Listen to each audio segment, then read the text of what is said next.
este es el nervio óptico del otro lado, su unión forma el quiasma óptico, la lámina terminalis, que es la cara anterior del tercer ventrículo, tractos ópticos que se dirigen hacia el tálamo, que están en la porción posterior de cada lado.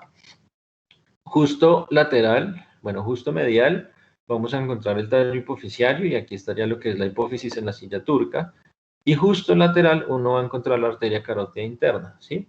Entonces la arteria carótida interna, como les explicaba, dos ramificaciones, la arteria cerebral media y la arteria cerebral anterior, que es hacia mesial o hacia medial y hacia anterior. Entonces esta es la de un lado, esta es la del otro, cerebral media de este lado y arteria cerebral anterior de este lado. Y si uno se da cuenta, está completamente rotado. La comunicante anterior vendría siendo este pedacito de acá, y sus dos ramas subsiguientes serían la segunda porción de la cerebral anterior, que se dirige hacia arriba. Entonces aquí vemos la parte anterior de lo que es el polígono de Willis en un espécimen cadavérico. Usualmente este complejo de comunicante anterior siempre lo vamos a encontrar muy cercano a lo que es el quiasma óptico. Y justo detrás del quiasma óptico, entre los tractos ópticos, vamos a encontrar esta laminita, que es lo que nos da posiblemente cuando hay tumores del tercer ventrículo. Uno puede abordar por esta laminita, uno se puede meter al tercer ventrículo y sacar lo que son tumores. El ejemplo más frecuente ahí podrían ser en los niños los craneofaringiomas. Entonces, no solo es la anatomía vascular en la patología vascular, como son los casos de la hemorragia subaracnoidea que ustedes ya revisaron por la ruptura de aneurisma, sino que si tengo un tumor acá, tengo eventualmente un glioma óptico, etcétera, pues tengo que saber muy bien la relación, saber que si yo estoy trabajando acá, justo aquí encima, voy a tener a mi comunicante anterior y que tengo que ser muy cuidadoso, porque un mal movimiento me rompe esta arteria y es el final de la cirugía. Entonces, esa era la parte, digamos, de la cerebral anterior en cuanto al respecto, lo que corresponde al polígono de Willis, pero me pareció interesante que ustedes vean lo que es la cerebral anterior y sus diferentes porciones, ya que la estamos repasando. Entonces, estábamos justo aquí. Este paciente, en la disección anterior nos habían separado los lóbulos frontales hasta aquí atrás, y estábamos justo aquí. Acá está la silla turca, aquí está el tallo de la hipófisis, por aquí está el nervio óptico con su quiasma, y justo aquí está la comunicante anterior. Eso es una visión sagital.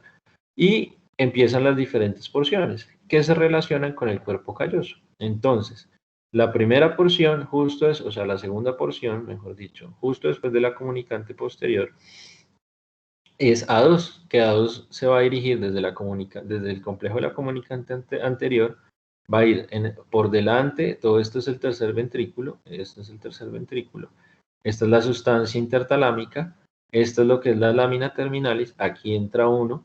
Entonces justo detrás, justo adelante está lo que son las A2, y cuando llega a la rodilla, el cuerpo calloso ya se convierten en A3.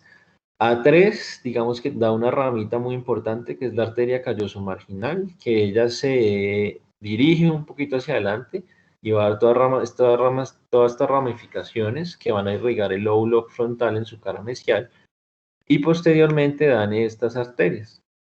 Esta arteria se llama la arteria pericallosa. Cuando nosotros hacemos abordajes interhemisféricos, separamos el cerebro prácticamente en dos. Acá está la hoz del cerebro y abordamos el cuerpo calloso. Por ejemplo, a veces uno tiene que hacer un abordaje en cuerpo calloso para abordar tumores que quedan aquí en el tercer ventrículo. Entonces tiene que tener mucho cuidado con esta arteria, porque esta arteria va a dar la irrigación. Ya aquí sería la tercera porción. A medida que va en el cuerpo calloso es la cuarta porción, y ya cuando está más hacia atrás, hacia el espleno del cuerpo calloso, es la quinta porción. Entonces, cuando uno está disecando acá para trabajar sobre el cuerpo calloso, eventualmente meningiomas de esta zona, se forman meningiomas de la hoz del cerebro, tenemos que tener en cuenta que justo el tumor en el borde inferior vamos a tener esta arteria, y si uno entra y no es cuidadoso cuando está llegando en esta zona y rompe esta arteria, pues el paciente va a terminar con una lesión extensa, con un infarto cerebral de toda esta área del cerebro. Entonces, por eso no es solo la anatomía vascular o la patología vascular, sino también la patología tumoral o cualquier intervención que vayamos a hacer a nivel cerebral. Tenemos que saber por dónde vamos y por dónde vamos, qué nos vamos encontrando. Con eso vamos evitando hacer daño, que es lo más importante. Básicamente la misma historia. Aquí está el complejo de la comunicante anterior. Aquí está la arteria carótida interna. Vemos cómo estas arterias no tienen la forma convencional que nos muestra Rotten, sino que ya viene su segunda porción, la tercera porción, la arteria callosa marginal, y nos vamos dirigiendo hacia atrás con las arterias pericallosas para la irrigación de lo que es la parte mesial del lóbulo frontal, que se dirige hacia atrás hacia el cuerpo, hacia el esplenio del cuerpo calloso, la región pineal, y nos va dando todas las ramitas necesarias para la irrigación de la cara mesial del lóbulo frontal y el lóbulo parietal en su porción anterior. Y esta imagen, si se dan cuenta, era esta misma imagen. Entonces uno cree que más o menos se ve así, pero realmente lo más cercano a la realidad, pero pues esto es un abordaje cadavérico, uno nunca va a ver en cirugía algo así de grande, pero digamos que es lo más cercano cuando uno está trabajando eventualmente, si nos imaginamos solo esta zona, cuando uno está ingresando al cuerpo calloso, lo más frecuente o lo que uno se va a encontrar en el camino son estas dos arterias, que son las arterias pericallosas. Y las arterias pericallosas toca disecarlas muy bien porque si no se nos va a lesionar todo este cerebro y el paciente, pues eso va a resultar en un déficit neurológico muy severo. Entonces aquí vemos lo que es la arteria comunicante anterior. Como les había hablado anteriormente, la arteria comunicante anterior pues comunica a las arterias comunicantes, a las arterias cerebrales anteriores. Y es muy frecuente que una arteria cerebral anterior sea más dominante una que el otro lado. A veces no hay preferencia y es muy frecuente también encontrar una arteria cerebral anterior hipoplásica con respecto a su contralateral. Entonces aquí en esta imagen básicamente les estoy mostrando lo que ya les había hablado. Esto nuevamente es la parte anterior del paciente, o sea, acá está la frente, la nariz, y hacia atrás estamos, pues hacia allá está el lóbulo occipital, la parte posterior de la cabeza. O sea que estos son los nervios ópticos. Aquí está el quiasma óptico y justo por encima del quiasma óptico vamos a encontrar el complejo de la arteria comunicante anterior. Esta arteria comunicante anterior y las cerebrales anteriores en esta porción dan ramas perforantes que también dan la irrigación del quiasma óptico, de los tractos ópticos que van dirigidos hacia posterior y lateral y el cuerpo calloso como tal. Entonces lesionar esta zona puede resultar en alteraciones visuales, llámense mianopsias o cuadrantanopsias en el caso de los tractos ópticos, o si se genera una lesión muy grande del cuerpo calloso, alteraciones como tal de los estados de conciencia. Entonces la arteria cerebral anterior de un lado, la arteria cerebral anterior del otro lado, generando lo que es el complejo de la arteria comunicante anterior, que sería por acá, y la segunda porción, acá estamos justo enfrente de la lámina terminal y ya estamos aquí justo enfrente del cuerpo, de la rodilla del cuerpo calloso, porque esto es A3, y hacia atrás ya lo que son las arterias pericallosas y la arteria callosa marginal. Entonces, en esta, ustedes estaban viendo que se dirigía un poquito hacia adelante, y cuando uno está de adelante hacia atrás, viendo lo que es la disección en el microscopio, se encuentra con la arteria que le viene a uno se la encuentra de frente. Entonces, muchas veces identificarla no es muy sencillo y hay que tener paciencia, hacer las disecciones con calma para entender bien la anatomía antes de hacer cualquier tipo de abordaje o de cirugía y no generar un daño. Digamos, esta imagen es interesante porque si se dan cuenta, hay ramitas. Acá nos está mostrando la arteria pericallosa a un lado, pero esta arteria comunicante nos da también esta arteria precallosa, que no siempre está presente, y nos muestra también lo que son las variantes anatómicas a nivel del complejo de la comunicante anterior. Bueno, esta imagen se las traigo para mostrarles pues un poquito más de lo mismo. Entonces, estamos viendo aquí la arteria carótida interna en su bifurcación, la arteria cerebral anterior, la relación que tiene con el quiasma óptico. Estos son los nervios ópticos, este es el otro nervio óptico. Esto que se ve aquí es el tallo hipoficiario, Y si se dan cuenta, uno no ve la imagen, o sea, lo más frecuente en cirugía es encontrar esto así.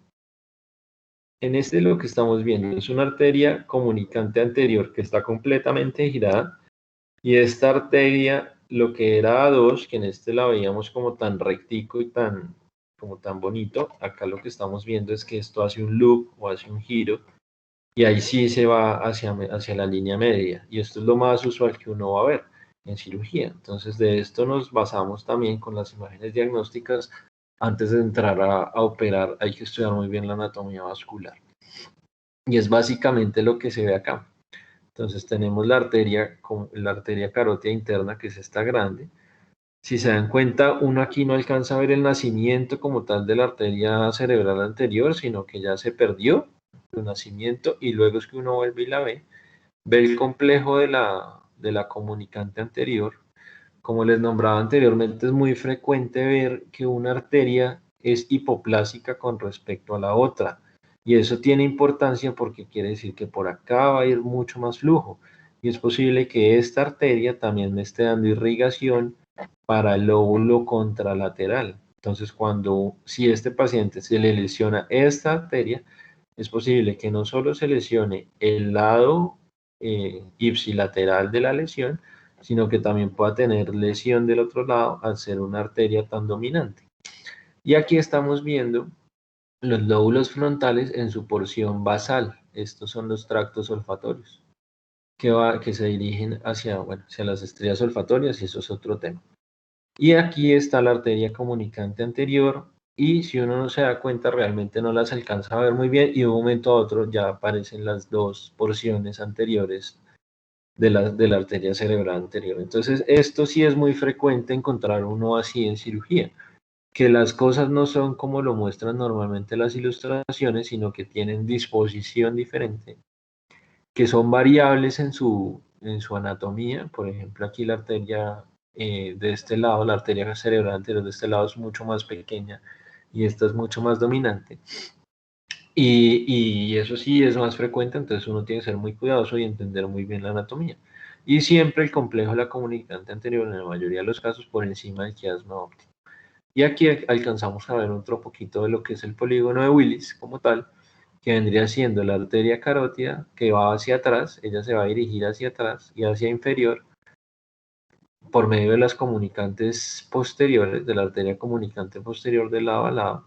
Y esta es una arteria mucho más pequeña más pequeña, no, más importante incluso que la arteria coroidea anterior, que da la irrigación a una cantidad de estructuras elocuentes del cerebro. Entonces, cada arteria, cada cosa es importante y hay que irla estudiando de manera muy detallada. Entonces, este recuadrito aquí nos está mostrando el abordaje más frecuente que usamos en neurocirugía. Es el abordaje frontotemporal y el abordaje terional, que nos permite el abordaje hacia el lóbulo temporal un poco acá, hacia el lóbulo frontal.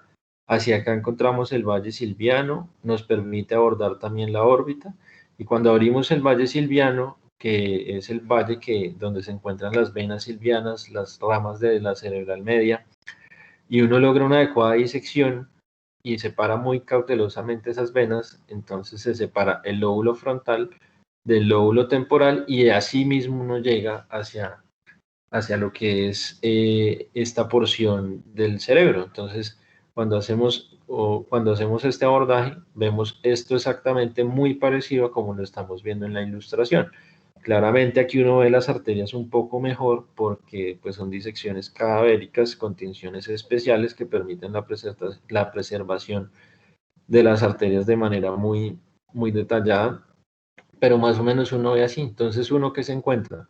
Se encuentra con esta estructura ósea que se llama la clinoides anterior, que en cirugía esta clinoides anterior se puede resecar para abordar aquí esta porción más proximal de la arteria carótida interna, que esta es la arteria carótida interna y por acá, por ejemplo, si uno tiene una patología en la arteria oftálmica que están haciendo más o menos a esta altura, tocaría resecar este pedacito de hueso.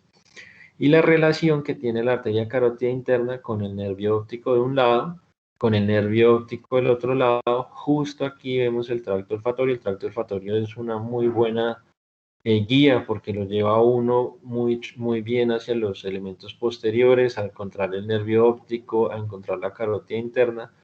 Esto aquí se llama el triángulo óptico carotidio, que nos permite, por aquí podemos abordar, y si queremos llegar a la silla turca, también se puede abordar por acá. Por aquí estaría el tallo de la hipófisis, pero para hablar un poquito y centrarnos en lo que es el tema, entonces la arteria carótida interna, la arteria cerebral anterior, que se dirige hacia mesial y hacia adelante, la arteria cerebral media. Aquí vemos todas las ramitas perforantes o lenticuloestriadas de M1, que es la primera porción de la arteria cerebral media, y A1, que es la arteria cerebral anterior, también me da ramitas lenticuloestriadas que básicamente lo que van es a ir a los ganglios de la base, cápsula interna, etc. Y vemos que esta arteria cerebral anterior siempre va a estar por encima del quiasma óptico, o sea que si yo estoy abordando a un paciente con este abordaje y necesito ir a ver mi comunicante anterior, aquí todavía voy casi que a mitad de camino para poder llegar hasta acá, que es muy seguro donde yo voy a tener mi aneurisma, por ejemplo, del complejo de comunicante anterior. Entonces, ¿por qué es importante saber la anatomía? Y es importante saber la anatomía por esto, porque todo lo que estamos estudiando, todo lo que estamos repasando, va a tener una implicación clínica. Como les decía, lo más frecuente pues en la anatomía vascular es hablar de aneurismas, porque son las patologías más frecuentes que uno va a tener en cuanto a la anatomía vascular, pero uno tiene que conocer la anatomía vascular para cualquier patología que uno esté estudiando en el cerebro, porque si yo tengo un tumor, una malformación arteriovenosa, un quiste o algo, pues yo no solo es llegar allá, yo tengo que saber qué va por ahí, qué voy a dañar, si es que algo qué voy a evitar dañar, para que el paciente no vaya a lesionarse sus nervios ópticos, sus quiasma óptico. Entonces este es uno de los aneurismas más frecuentes del cerebro y se llama el aneurisma de comunicante anterior. Nuevamente, la arteria carótida interna, que se bifurca en arteria cerebral media y arteria cerebral anterior. Aquí está el complejo de la arteria del complejo de la comunicante anterior, y esta aquí viene siendo la arteria cerebral anterior, pero del otro lado. Y acá estamos viendo las dos porciones de A2 que están dirigiéndose hacia arriba, la de un lado y del otro lado. Entonces, lo que a uno la literatura y los grandes médicos a nivel mundial o los grandes neurocirujanos de anatomía vascular le enseñan, o cuando uno va a un congreso, lo primero que a uno le dicen es, usted tiene que disecar muy bien todo el complejo de la comunicante anterior. Cuando uno está haciendo esta cirugía, el último paso es buscar el aneurisma. Lo primero que uno tiene que hacer es buscar todas las estructuras. Esto es una imagen sacada de un libro, esto no es de nosotros, donde nos muestran un aneurisma excelentemente disecado de la arteria comunicante anterior con sus ramas adicionales. Entonces es muy importante uno disecar las arterias, porque si yo pongo un gancho acá, por ejemplo, y clipo también esta arteria y le quito la circulación, pues eso va a resultar en un daño a nivel del lóbulo frontal, etcétera, cuerpo calloso, quiasma óptico, estructuras de línea media, como ya lo habíamos mencionado anteriormente. Entonces aquí yo tengo la arteria cerebral anterior de un lado, la arteria cerebral del lado donde estoy abordando, el complejo de la comunicante anterior, mi aneurisma, y la arteria cerebral anterior en su segunda porción de lado y lado. Y digamos que en este caso es donde uno ya puede colocar el gancho de manera tranquila y saber que su aneurisma quedó clipado completamente y que uno no va a lesionar al paciente. Esta es una imagen de AngioTAC, esto sí es un paciente de la clínica, en donde vemos un aneurisma de comunicante anterior, el cual está llenando por el lado derecho. Y si se dan cuenta es lo que les habían, acá hay dos cosas importantes. La primera es que de este lado o tenemos vasoespasmo, que creo que eso ya lo revisaron cuando hablaron de hemorragia subaracnoidea, o esto es una variante anatómica que es que hay agenesia o una hipoplasia muy severa de la arteria cerebral anterior de este lado. Muy seguramente aquí hay vasoespasmo porque también compromete la arteria cerebral media, y aquí ya vemos la bifurcación. Entonces este aneurisma realmente este es el aneurisma, este de acá, y este aneurisma me está llenando por este lado de la arteria cerebral anterior, o sea, por el lado derecho, Si se dan cuenta, si uno aborda de este lado, uno no se lo va a encontrar de frente porque él está mirando para el otro lado y está dirigido hacia arriba.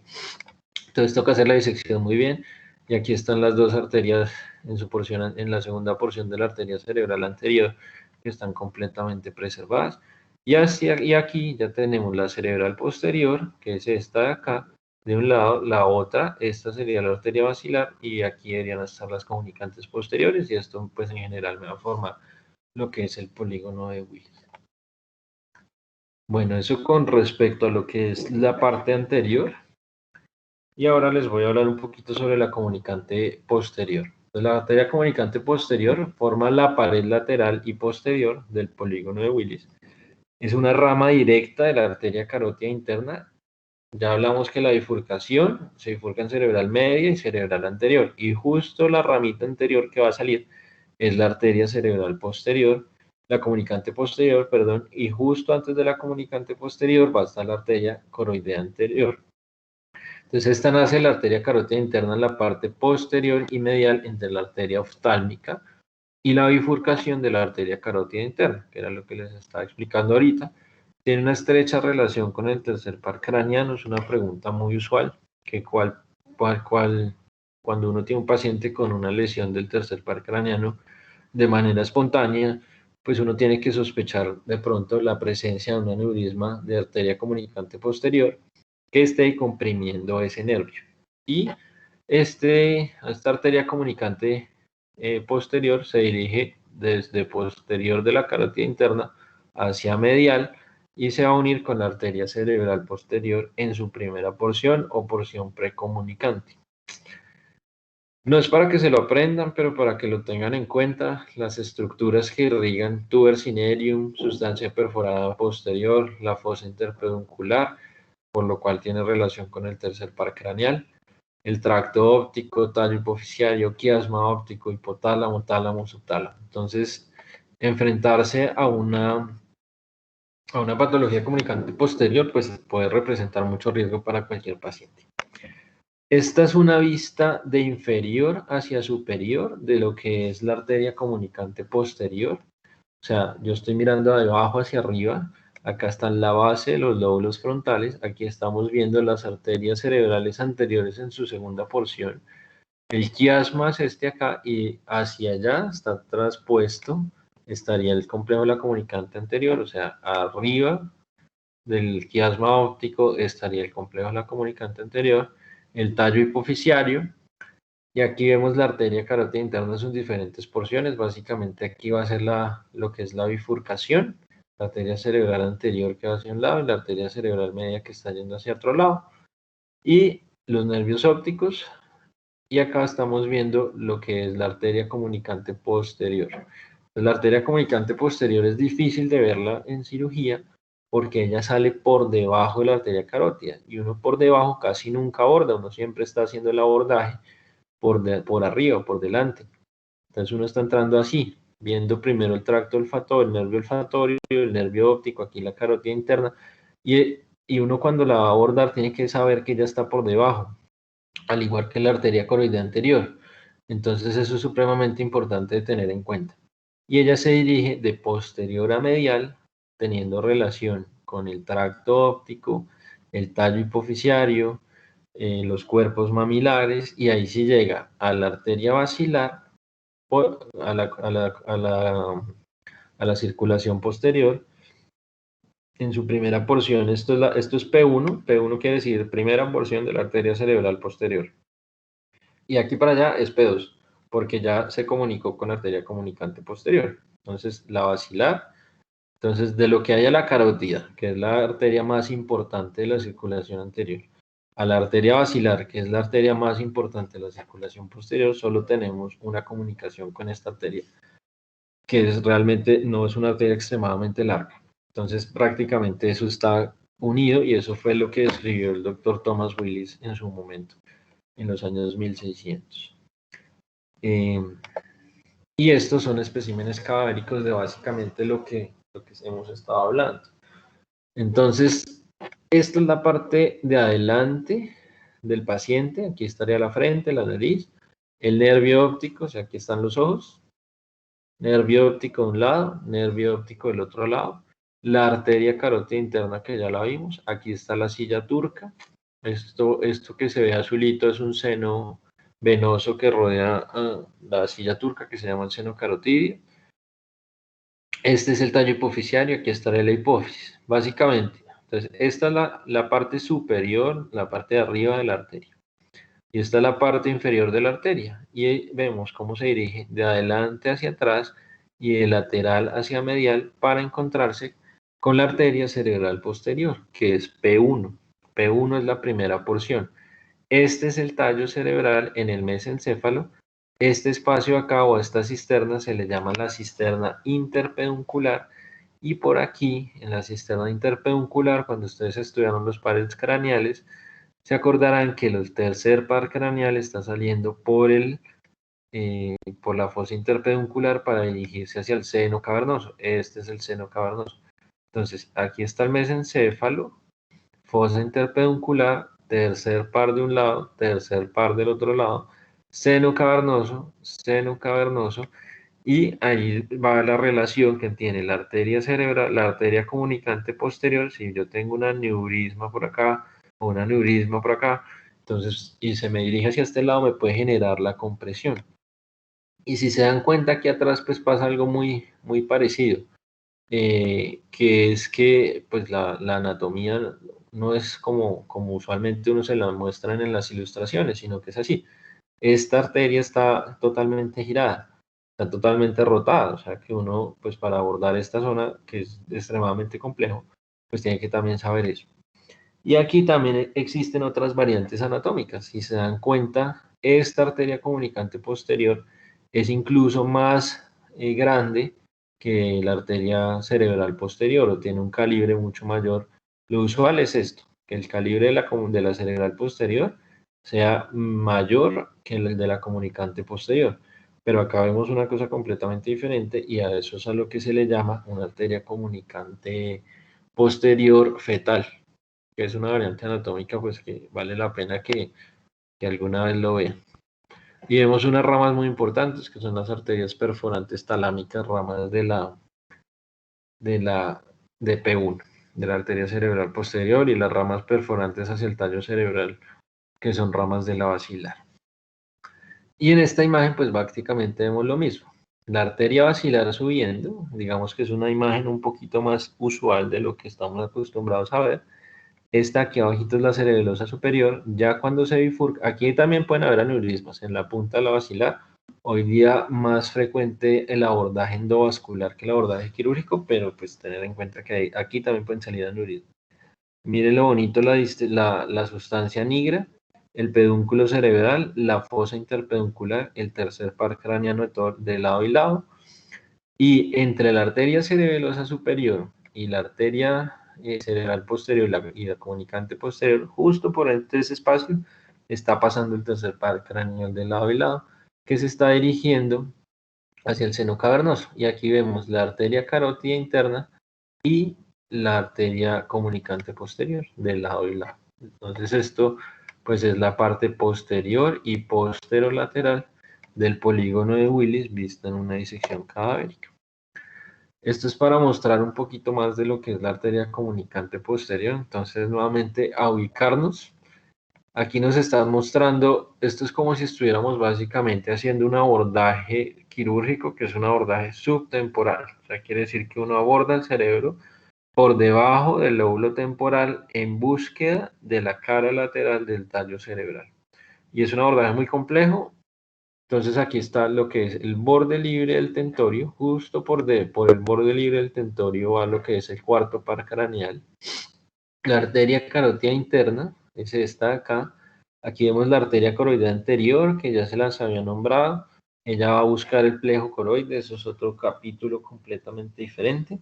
Y la arteria comunicante posterior, que se dirige hacia posterior y hacia medial, para encontrarse aquí con la primera porción de la arteria cerebral posterior, que sería esta acá. Aquí nos está mostrando la arteria basilar. Y cuando la arteria comunicante posterior se une con la arteria cerebral posterior, rodea el tallo cerebral. O sea, el tallo cerebral es esto, y él la abraza. La arteria comunicante posterior abraza el tallo cerebral. La segunda porción se llama P2A y P2P, básicamente porque este es P2A anterior y esto es P2 posterior. Y acá está la vena basal de Rosenthal y bueno, esos son otros temas, pero básicamente es aquí para mostrar de manera lateral cómo me puedo yo encontrar en un abordaje subtemporal la arteria comunicante posterior. Y si yo no tengo en mente esto acá, pues seguramente puedo lesionar al paciente o puedo hacer una lesión del tercer par craneal, etcétera. Bueno,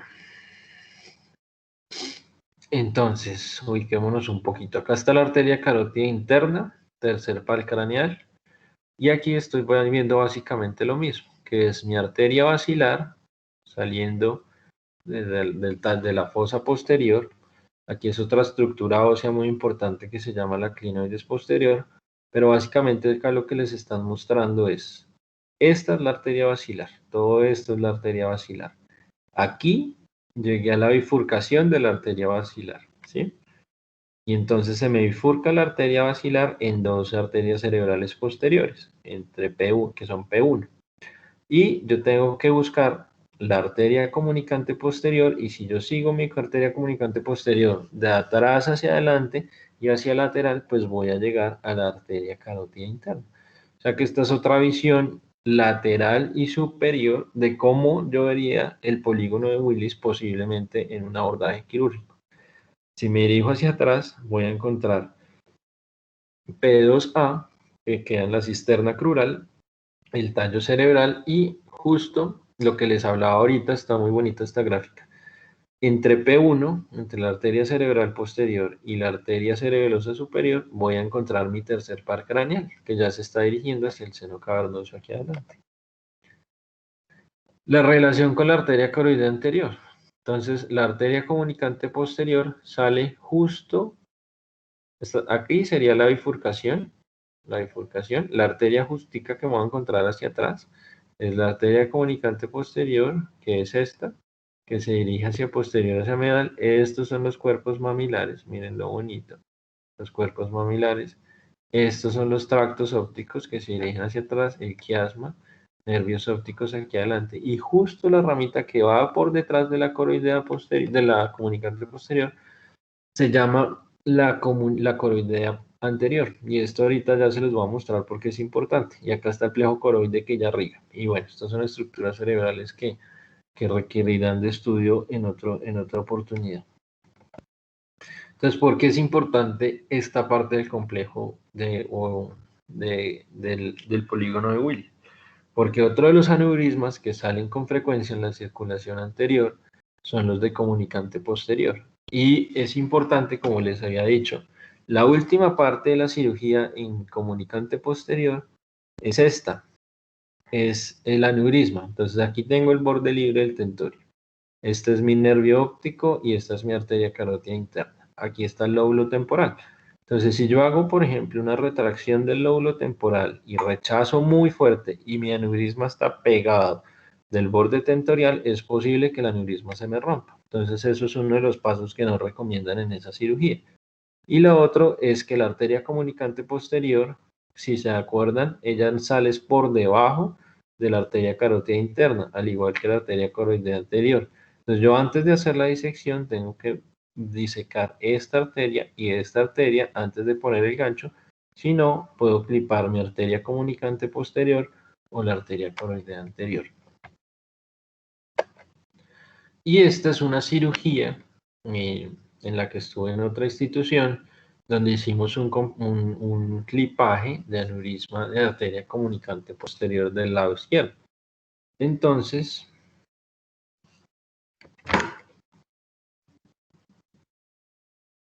básicamente, aquí les voy a mostrar cómo se ve una cirugía de aneurisma cerebral. Pues la idea no es ver 100% el video, pero básicamente les voy a ir mostrando. Entonces, esta es la arteria carótida interna, de este lado. Hacia acá tendríamos el borde libre tentorial y el lóbulo temporal hacia este lado. Esto que acabamos de colocar es se llama Surgicel, que es un hemostático, y cuando ahí estamos rechazando el lóbulo temporal y estamos viendo el aneurisma como tal. Ya ahorita se los voy a mostrar un poquito mejor. Aquí esto blanquito que se ve acá es el aneurisma. Entonces, en la parte de la cirugía, esta es la arteria carótida interna y para evitar que el aneurisma se rompa, se pone un gancho temporal sobre la carótida para evitar que le llegue sangre al aneurisma mientras se hace la manipulación y la disección, que ese es el paso que se va a ver acá. Si se dan cuenta, aquí está el aneurisma, de este lado sale el aneurisma, y estaría la arteria comunicante posterior y la arteria coroidea anterior, y toca disecarlos muy bien antes de poner el gancho.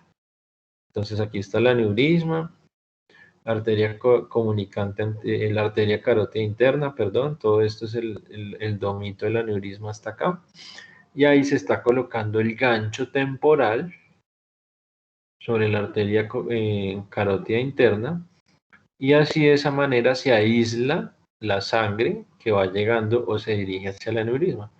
Esta maniobra, pues no se puede dejar el gancho por mucho tiempo porque le estoy quitando toda la circulación al cerebro al colocar ese gancho temporal. Entonces, si se dan cuenta inmediatamente, el siguiente paso es tratar de colocar el siguiente gancho sobre el aneurisma. En este caso, este gancho no nos servía muy bien, por lo cual fue necesario cambiarlo. Y ahorita les voy a mostrar por la disposición del aneurisma.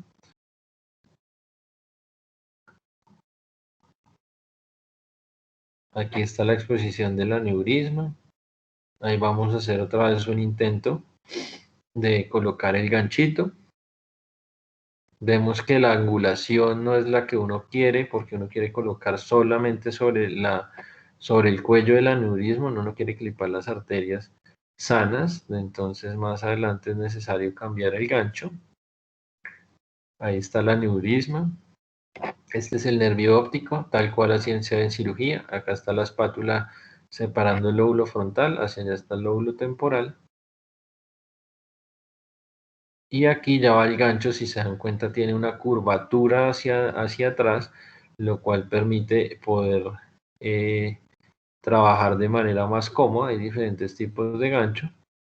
Y finalmente se realiza el clipaje del aneurisma sin ningún problema. El aneurisma queda completamente clipado sobre el cuello. Luego, después de eso, es muy importante revisar las arterias, buscarlas, mirar que no estén clipadas, que no haya ningún gancho colocado y se retira el gancho temporal sobre la arteria carótida interna para que el flujo de la sangre vaya nuevamente al cerebro y el paciente no vaya a hacer un infarto cerebral. Y ya por último, para acabar la charla, les voy a hablar un poquito sobre lo que es la arteria cerebral posterior, que ya la hemos revisado.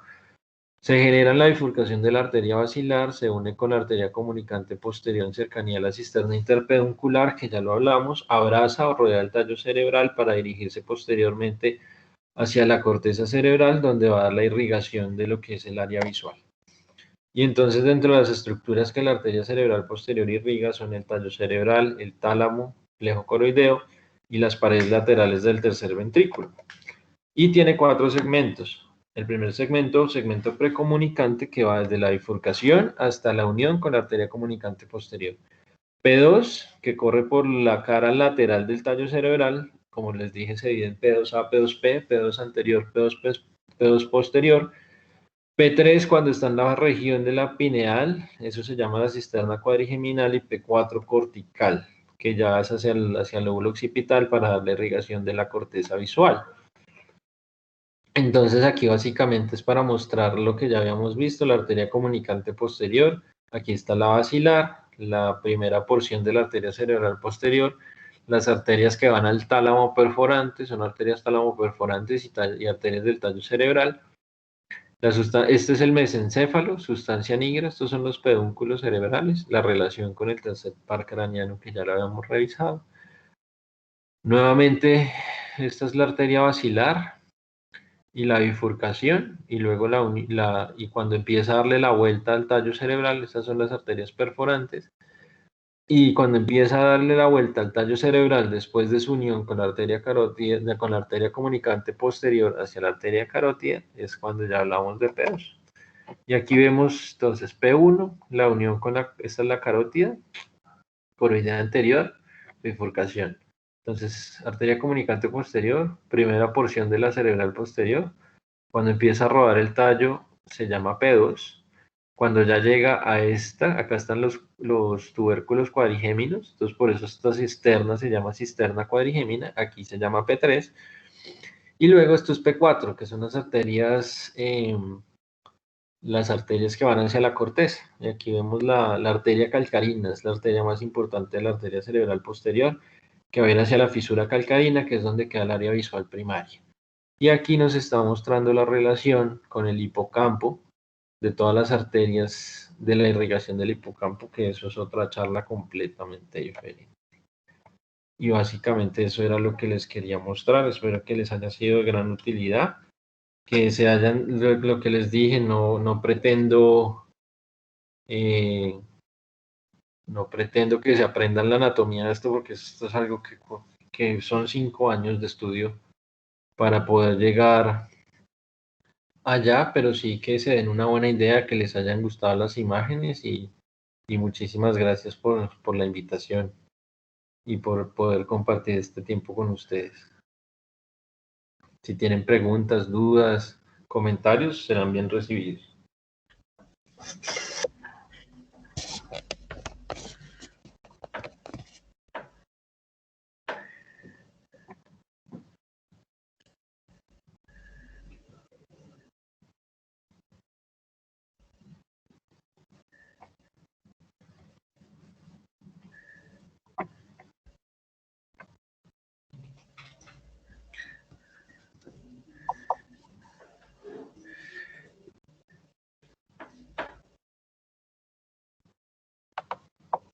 Me parece que no hay preguntas. Doctor, ¿usted quiere hablar? Bueno, doctor Quintero, muchas gracias. Muy buena presentación, excelente. El objetivo de la charla es claramente mostrarles a ustedes que la anatomía que uno estudia en el semestre de neuroanatomía no se parece en nada a la anatomía quirúrgica, pues eso no es, por supuesto, ningún motivo para desanimarlos o traerles el mensaje de que esa anatomía que se estudia en tercer semestre es una anatomía mal estudiada, por supuesto que no. Ese es simplemente, al igual que cuando ustedes ven cirugía general, por ejemplo, ustedes ven cirugía laparoscópica, ustedes ven que la anatomía intraquirúrgica laparoscópica es una anatomía completamente diferente a la anatomía que uno aprendió en la disección cadavérica de los semestres básicos. Esto es simplemente anatomía aplicada. Y esto es lo que nosotros hacemos. Y lo que ustedes vieron en los videos y en las imágenes es básicamente lo que nosotros vemos todos los días. Voy a ver si alcanzo a mostrarles un segundito. Para que ustedes vean lo que nos toca a nosotros. Espérense un segundito, lo que nos toca a nosotros, al doctor Diego y a mí, nos toca acá en la clínica, porque las imágenes que él le mostró,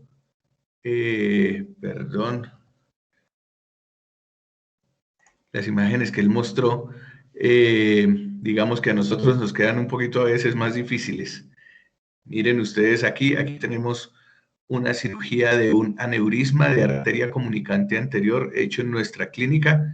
Y si yo les pregunto a ustedes qué parte del cerebro es, ustedes básicamente no van a tener ni idea, ninguno me va a decir nada, perdónenme, este es un aneurisma de cerebral media. Ninguno me va a poder decir nada, de pronto alguien me va a decir que aquí hay un poquito de cerebro en esta parte de abajo a la derecha, debajo de la succión.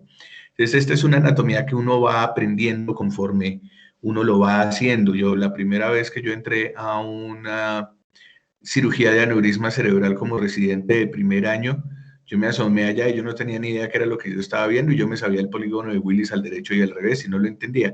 Y ustedes aquí alcanzan a ver los dos ganchos del aneurisma. En medio de los dos ganchos ven el remanente del aneurisma y arriba del aneurisma, hacia la izquierda, ven como un vasito que sale hacia arriba. No es que salga hacia arriba, es una de las dos ramas de la cerebral media que está libre en ese momento después de que se han puesto los ganchos. Entonces miren la diferencia de la anatomía quirúrgica con la anatomía que se aprende normalmente. Aquí les muestro otro ejemplo de un paciente nuestro. Este sí es un aneurisma de comunicante posterior, y lo único que ustedes pueden atinar a reconocer, que yo en este momento también atino a reconocer, son los dos nervios ópticos y el quiasma óptico, que son estos que se ven aquí, que yo les estoy mostrando con el cursor. Ustedes ven aquí un gancho y ustedes ni siquiera ven dónde está el gancho cogiendo, que esto es a propósito porque esta es una foto que nosotros hacemos desde afuera del campo quirúrgico. Normalmente no se asusten tanto, normalmente tampoco se va a ver así de dramático. El cirujano lo está viendo a través de un microscopio y tiene una mucho mejor definición de lo que yo les puedo mostrar en estas fotos.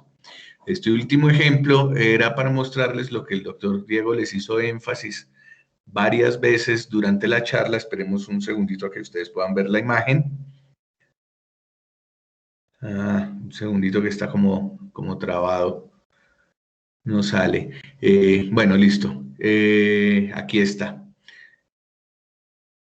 El conocimiento de la anatomía quirúrgica del polígono de Willis no es únicamente importante para la cirugía de aneurisma cerebral, sino también para la cirugía de tumores de la base del cráneo. Ustedes aquí ven el polígono de Willis dibujado. Miren, aquí tienen la cerebral anterior en su segmento A1 del lado derecho, que es este vacío de señal que estoy mostrando con la flechita en este momento. Después ven ustedes la carótida interna del lado derecho, que está ahí al ladito, y ven la comunicante posterior dirigiéndose hacia la cerebral posterior en el tallo cerebral. Miren el tumor, que es esta masa blanca que está aquí, en este sitio, alrededor del nervio óptico, y ustedes podrán ver la cerebral anterior del otro lado alargada y deformada. Y ustedes casi que ven el polígono de Willis aquí dibujado y está echado hacia un lado y está deformado por el tumor. Y al otro lado del tumor alcanzan aquí a adivinar la arteria cerebral media del lado izquierdo. Entonces miren que si uno desconoce la anatomía quirúrgica, pues va a tener la posibilidad muy importante de romper estos vasos que son fundamentales para el paciente durante la disección del tumor.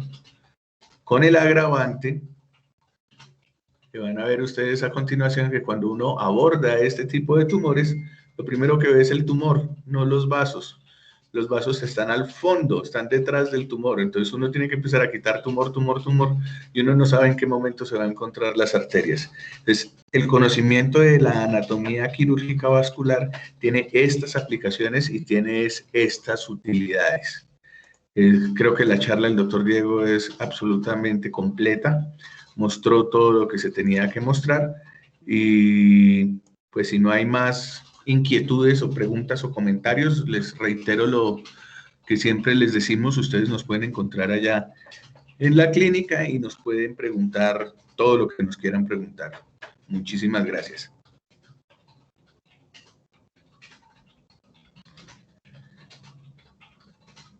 Muchísimas No, doctor, gracias, muchísimas doctores. gracias a usted. Sí, a ambos. Gracias a ustedes y por la asistencia. Señor. Que muchas gracias a ustedes por la asistencia y reiterar la invitación del doctor Uriza. Cualquier duda que tengan, estaremos en la clínica dispuestos a ayudarles. Muchísimas gracias, doctores. Y bueno, no siendo más, entonces oficialmente cerramos el primer semestre de actividad del grupo de interés. Muchas gracias a todos por participar. Nos vemos el otro semestre y esperamos que tengamos un poco más de público y audiencia y las personas se animen más a participar. Muchas gracias, doctor Uriza. Muchas gracias, doctor Quintero. Y nada, nos vemos el otro semestre con toda. Muchas gracias. Y completando ya nuestro primer año de trabajo, los felicito, muchachos. Muy chévere, muy buena iniciativa y vamos para adelante. Me alegra mucho. Que tengan un feliz descanso intersemestral. Gracias, doctores. Descansen y Muchas gracias, doctor. Bueno, vale. nos vemos. Chao. Chao. Gracias. Chao.